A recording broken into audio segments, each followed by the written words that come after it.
Well, hello there, welcome back to IVATOPIA. That's me, by the way. Let's play. I was messing the name up this time. It's Torment Tides of, it's this word, Numenera. That game. Yeah, it's episode 12 of it. Okay, I think I was going to talk to the slave last time. I left off. Let's see. Don't talk to me, talk to the boss. Oh yeah, that's what he told me, that was it. Talk to his boss. Okay, so we got slaver. Assume that's the boss. Okay, do these all say the same? Talk to my boss. Let me see. We stash slaves here. We don't sell them. The ones down below are bound for the broom. So, is slavery illegal in this this world? The fact that he openly tells us we stash them. Probably not, I guess. Whistles. Good for you. Hello. Tol Magul. As you approach the wild-haired woman. How's woman? Okay. Oh, I was going to say it's the same picture as me, but that's my picture. Wild-haired woman. The woman's eyes use spectacularly and whispers something to her companions. They burst out laughing, and a slight smirk plays about her lips. A breathing mask dangles from a cord around her neck, and you can see where it has cut permanent grooves into her face. Maybe I should just grab it and yank it since she's laughing at me. She ruffles her hair, messing it still further, and sings out, "Come to buy a slave, cast off? If you come to me, you must want something of a sort." How do you know I'm a cast off? Who are you? Maybe what? Oh yeah, I have that one. The tattoo. I've had dealings with your kind before. I know about you. She rakes her fingers through her hair. If anything, the motion serves to obscure her vision even more. So, cast off, I have information you might want, because it comes with a price. What kind of information?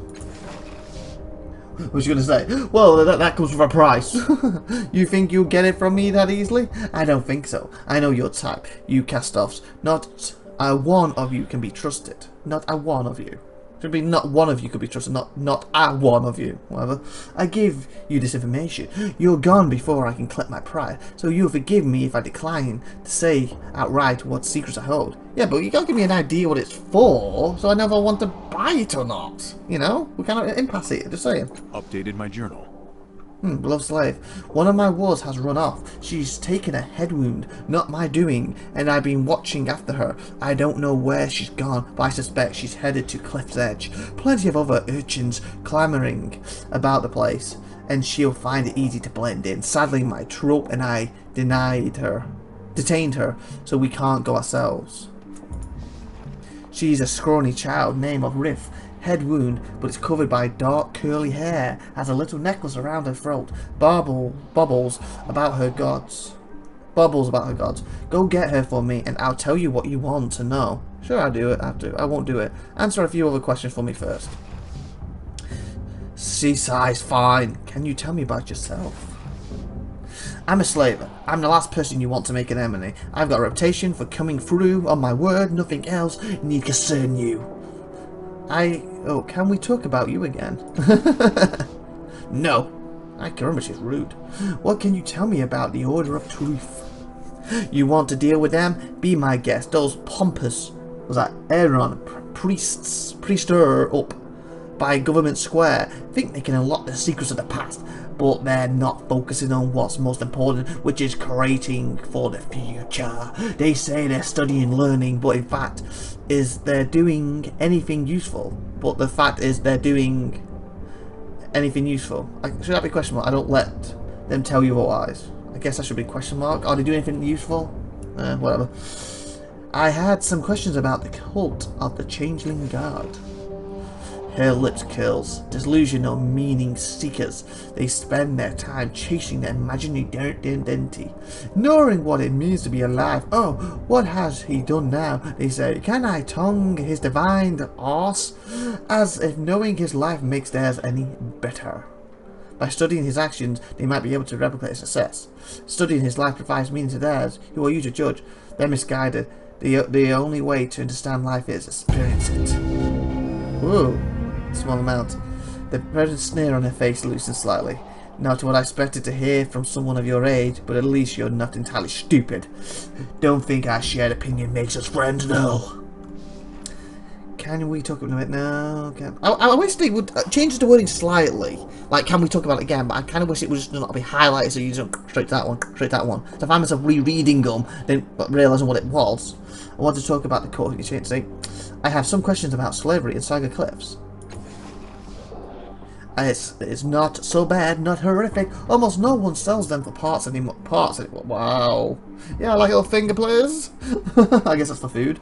Or potions. Fact is, most of them go down to the Bloom, where they can work off the debt to society by opening a maw or two. It's not forever thing, it's a punishment. Have some questions about Saga Cliffs? Ask someone who cares. I think the city's a sewer.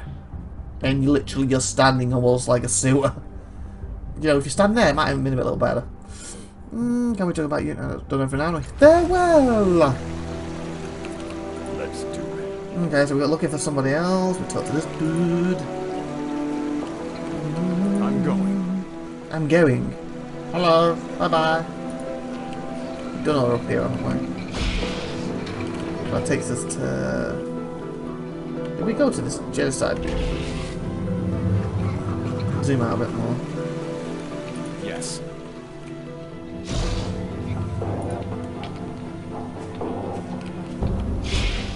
Let's do it. Let's do it.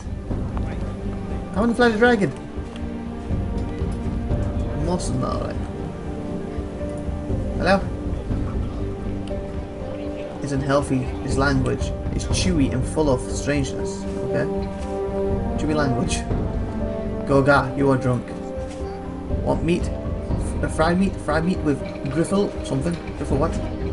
Ah, wheat, they drink like rain. Whatever. Is there anything on the map that gives me indication what I need to look at? I can't move the map. Execution Council, Arms Merchant. So I guess just look around these areas a bit.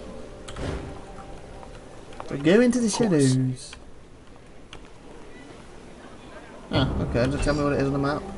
Cliff's Edge, okay, and that's what she said that person would be. Nice. We got to scout this area so we know what's what, isn't it? She said it in Cliff's Edge. Mutant. It's green. The sun is nourishing today, is it not? I'm ready. I'm ready. We're ready.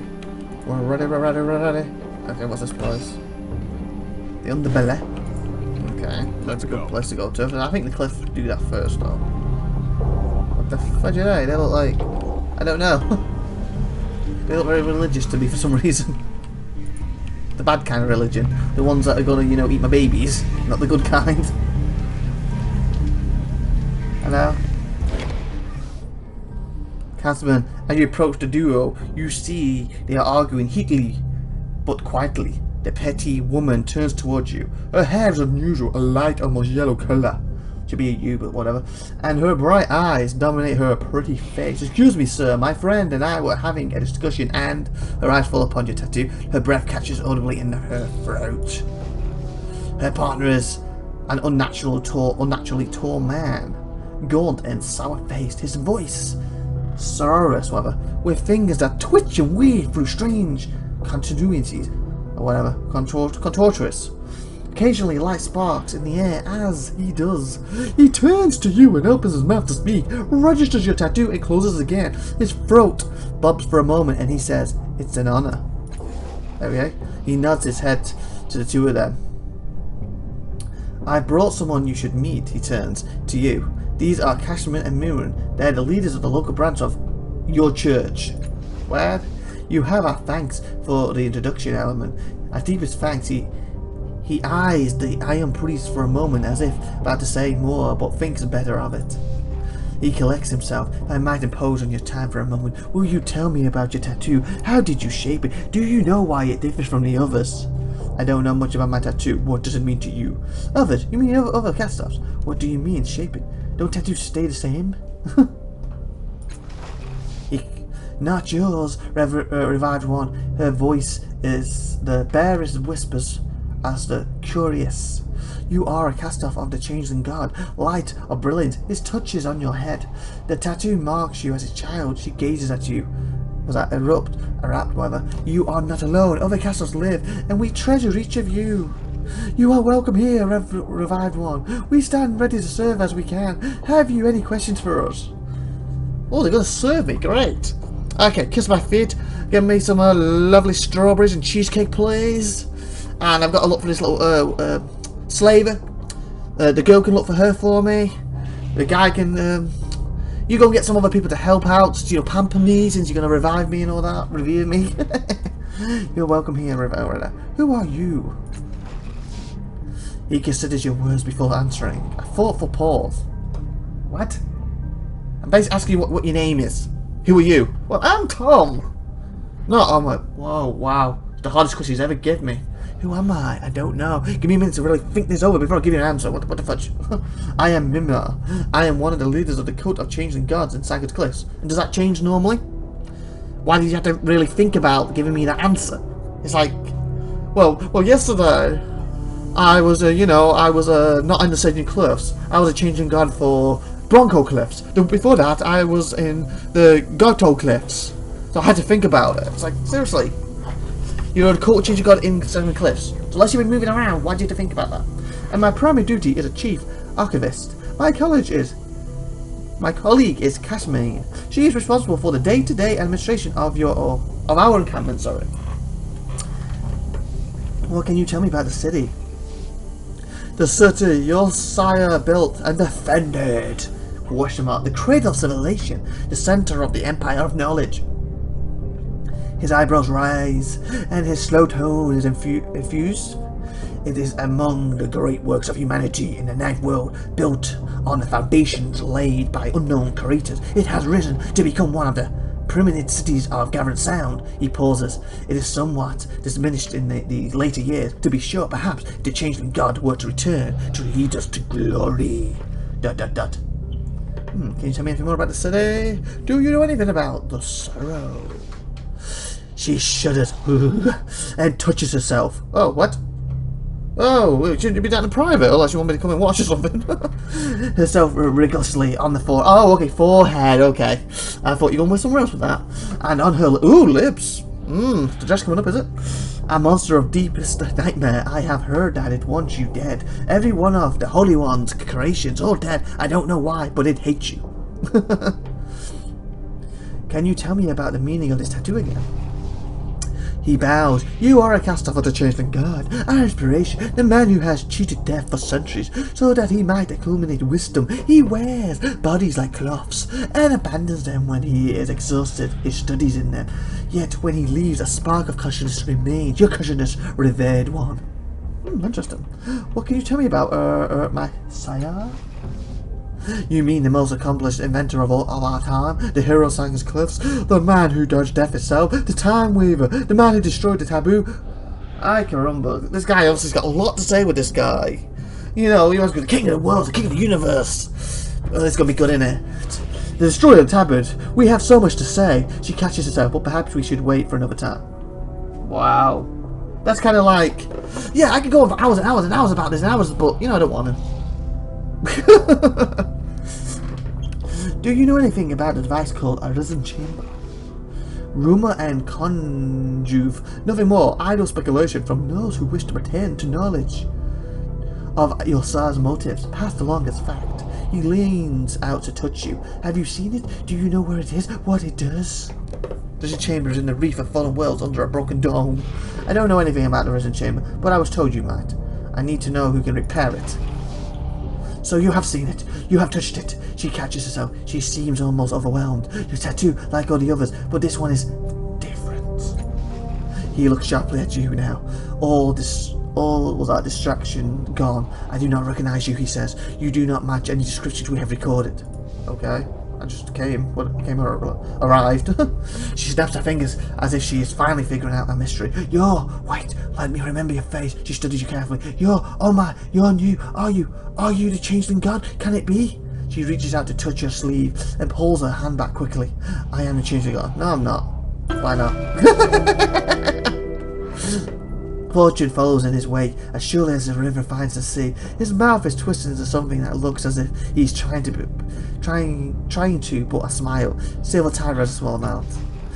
Deep set eyes pierce Elman as he snaps.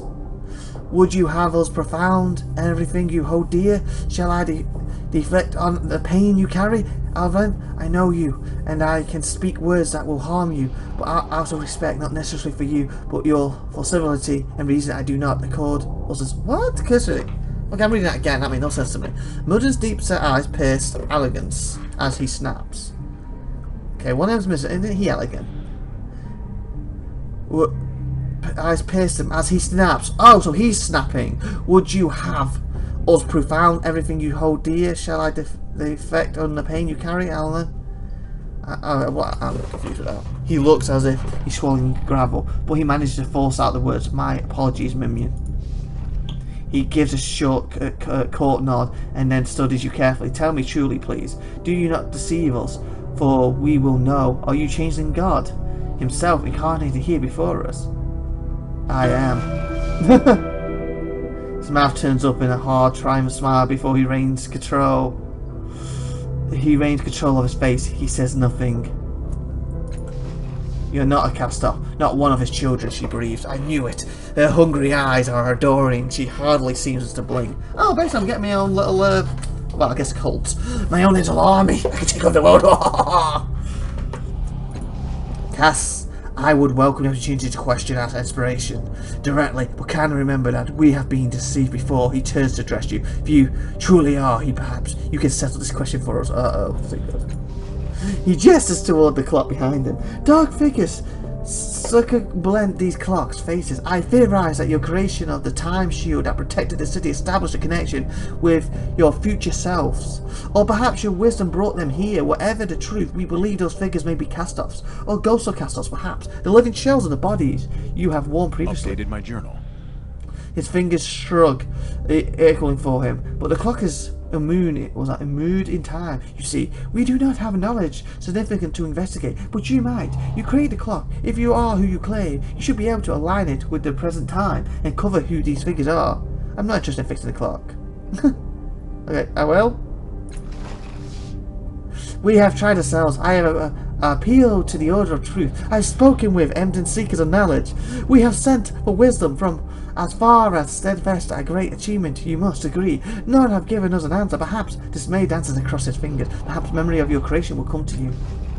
His hungry eye companion steps in. Perhaps you can find an answer where others have failed. She turns away. You will have our boundless gratitude, revered one. You have questions about the risen chamber, you said? We can help you, but first you must investigate the clock and the figures inside it, or else, she shows off, or else we must turn from your words.